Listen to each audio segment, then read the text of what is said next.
Hi boys and girls, I'm Mrs. Furman from the 5th grade ICT, and today I want to share with you a few books by my favorite children's author, Patricia Polacco. I had the opportunity to meet Mrs. Polacco at the Huntington Library a few years ago, and she shared how she gets inspired to write her books.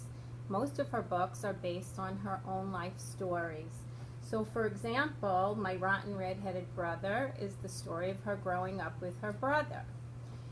The Keeping Quilt, which I love, is the story of her grandma who actually came from Russia with a dress and a babushka on her head, and Patricia's mom turned that into a quilt, which she passed from generation to generation for weddings and for babies.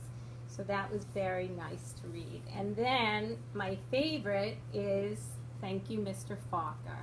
This is the story of a little girl who struggled to learn how to read until she was in the 5th grade and had a wonderful teacher, Mr. Fokker. And what's really wonderful is at the end of the book you find out that many years later Patricia had the opportunity to meet up with Mr. Fokker. And when he asked, "Why, Patricia, what do you do for a living?"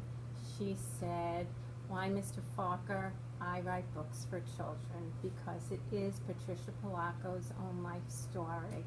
So every time I read this book, I cry and I smile.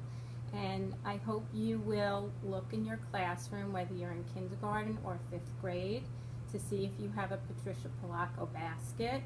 And if not, next time you visit the library, ask Mrs. Maroulis where the Patricia Polacco books are, and I hope you enjoy them as much as I do.